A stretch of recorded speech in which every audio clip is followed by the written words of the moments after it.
Do these coaches have a built-in excuse by going for it on fourth down? Plus, are Tom Brady and the Tampa Buccaneers done? And what's going on in the AFC?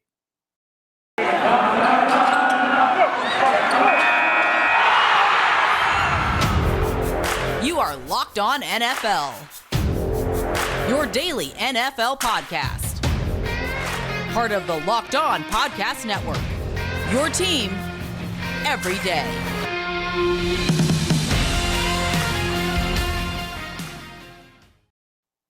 Hi again, everyone, and welcome in to a Wednesday edition of the Locked On NFL podcast. I'm James Rapien. My co-host, Tony Wiggins, is under the weather. He's doing okay, but not with us today. The good news is we're stacked, packed, we're loaded.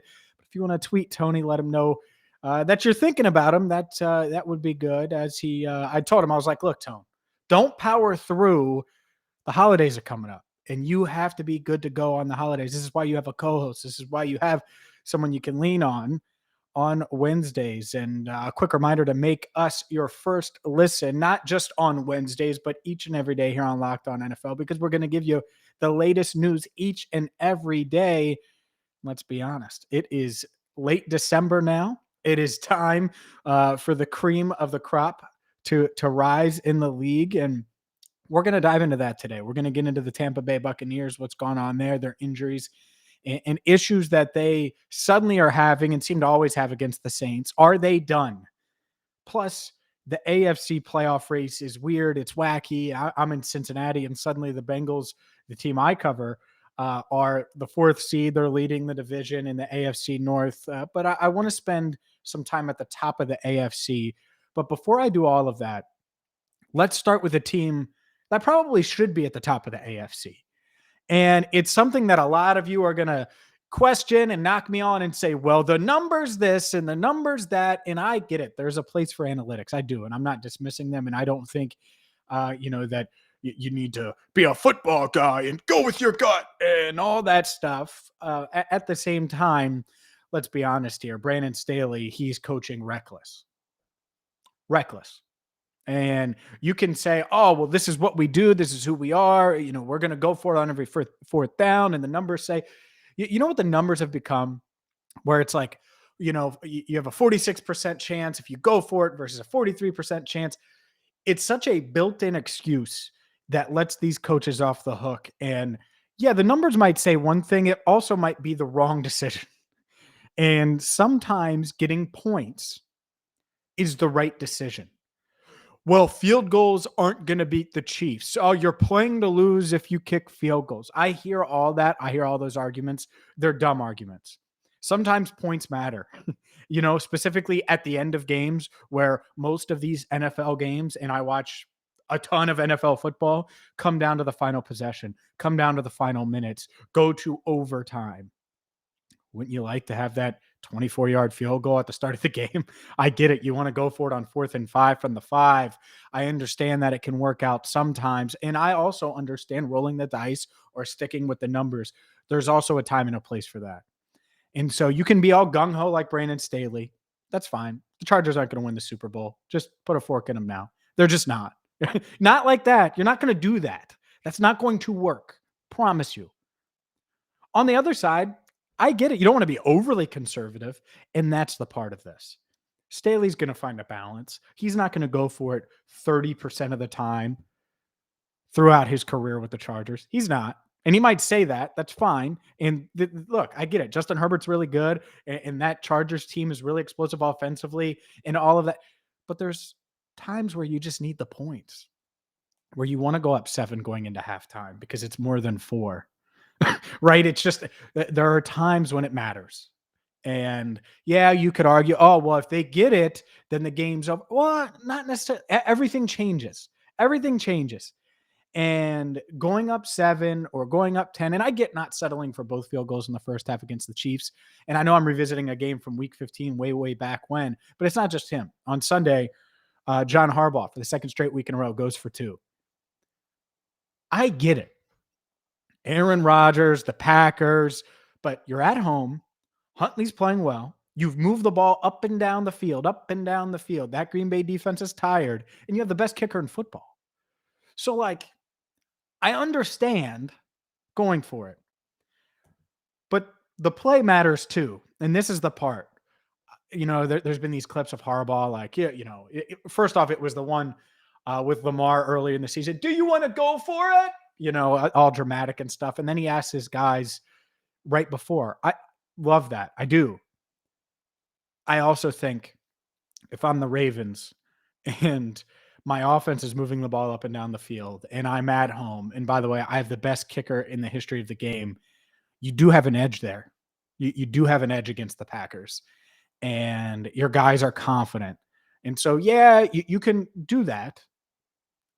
But man, now suddenly you're looking at a must win this week against the Bengals, right? And it sets you back a little bit when you play really, really well and it comes down to one play. And that's the part of it where, yeah, maybe Aaron Rodgers, they win the coin toss and they go down and score a touchdown. But what if your defense gets a stop? What if you win the coin toss and Huntley continues to run it like he was and gets it to Mark Andrews? And so that's the point, is like these coaches now, Harbaugh, Staley, and not just them, but a bunch of them, they can always say, well, the numbers say that's what we should do. And there's this group that bashes analytics. I think that's wrong. And then there's this other group that says, well, yeah, the numbers. And there's a balance. Like anything, the truth isn't here. On one extreme, it's not here. On the other extreme, it's in the middle. And the quicker people realize that and don't bash analytics like some of these national talking heads have done, and at the same time, the analytic nerds, and I'm not knocking you, right? The ones that study all this data and do all these stats and stuff, they also can't be like, oh, well, clearly this is what you need to do. Not every time. There's a balance. And that's fine. There's going to be some that disagree with what I'm saying. That's fine. But 99%, here's a number that I just made up, admittedly. 99% of the time, the truth is in the middle about anything in life. And so this idea that, oh, yeah, we have Justin Herbert, we're going to go for it. And okay, that's scary. It is for opposing defenses. But you're going to have a drop here and you're going to have this here. And then the momentum changes. And then Patrick Mahomes is looking up. And even though the Chiefs, and they went for it on one of them, just an awful throw, had the touchdown. He's looking at him. He's like, all right, well, we're still hanging around. We might not be playing well, but we can come back. And then it happens. Points matter. Points do matter. Sometimes it sucks. And that's the other part of this with the analytics is it sucks to get stuck inside the 5-yard line from an emotional standpoint and not get a touchdown. Like, it really stinks to settle, right? You're settling for a field goal. Oh, that's the worst. It is. No doubt about it. And so now, instead of doing that and actually getting points on the board, there are coaches that are like, oh, well, the numbers say this. Let's go for it. And then you're sometimes stuck with nothing. It's a turnover. It's an interception in the red zone.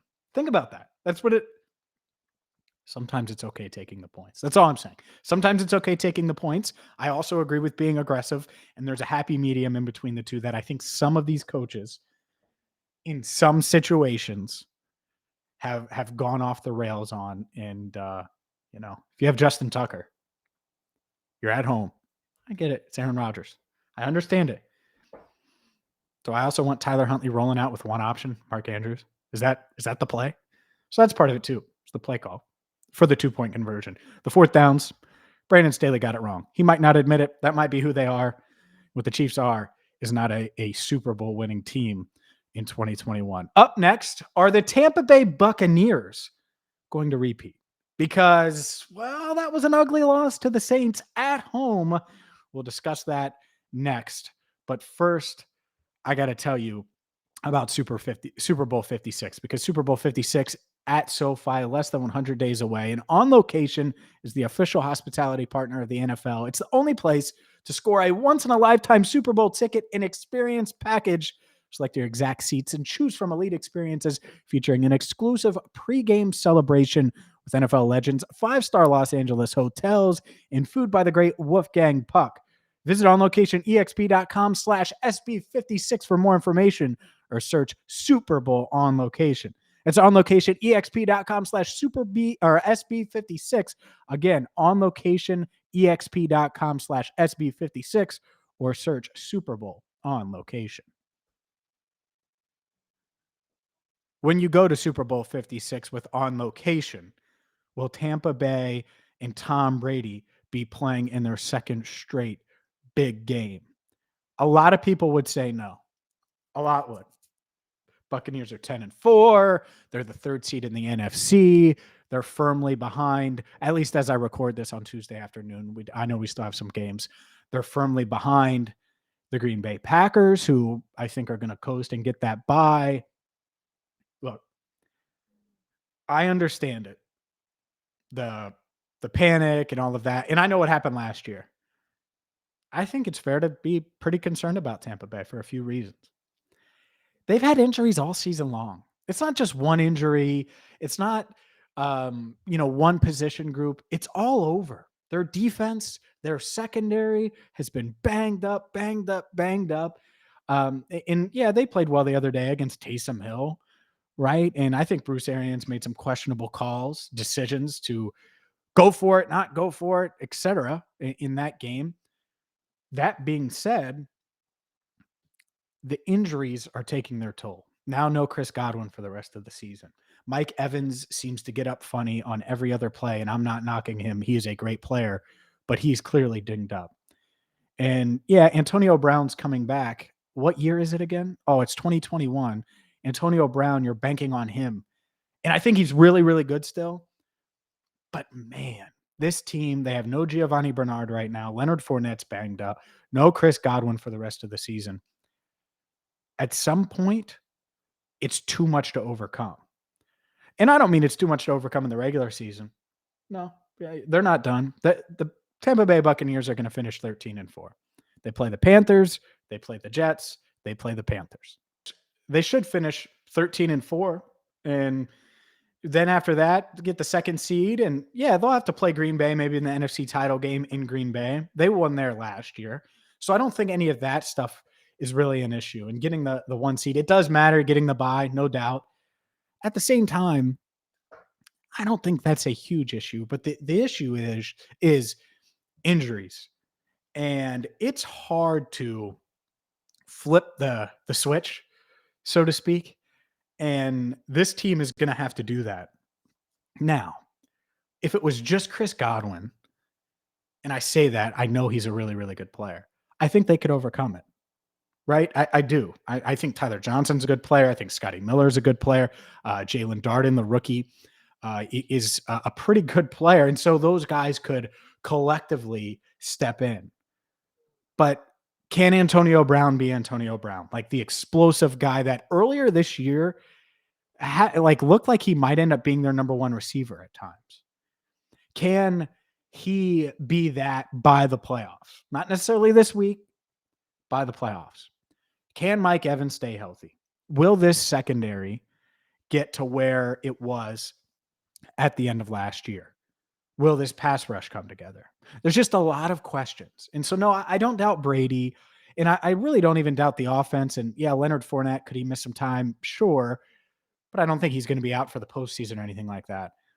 But even when he comes back, are they just going to be able to flip the switch? That's the question.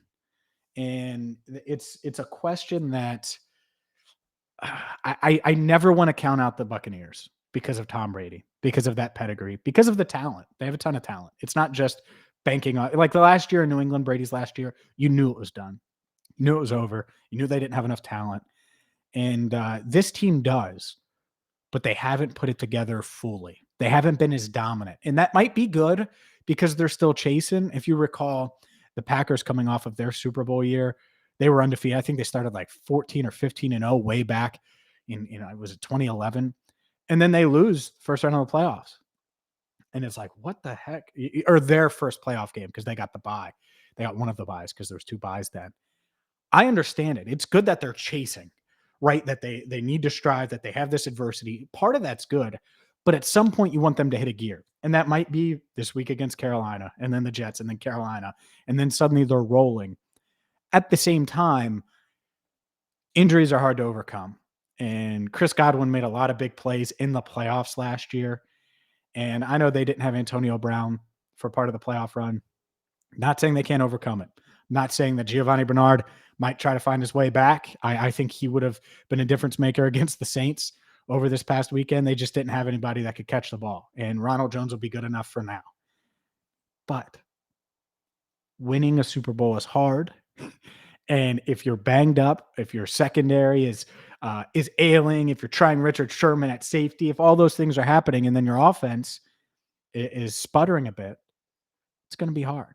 So the Buccaneers, I'm not crossing them off. That would be silly to do. But I think there are legit concerns. And it's fair to be extremely concerned. And you look up, and I don't know about you, but if it's Kansas City and the Chiefs, the Buccaneers, the two teams that were in the Super Bowl last year, I like the Chiefs' chances more than I like the Buccaneers' chances today. And that being said, Green Bay might be the best team of all of them. We're not doing our power rankings today because of the games last night. They'll look at the power rankings on Wednesday afternoon. But man, like this is it's a weird year where it's open. And so that's why I don't rule out a team like the Buccaneers with the pedigree. But I don't think I've seen what I wanted to see up to this point. If you would have told me at the beginning of the year, yeah, the record's good, but you get swept by the Saints. And I know there were injuries. I get it. But I think that they should have overcame those. And part of that's on Brady. But part of that's on this offense that, to me, Scotty Miller's a player.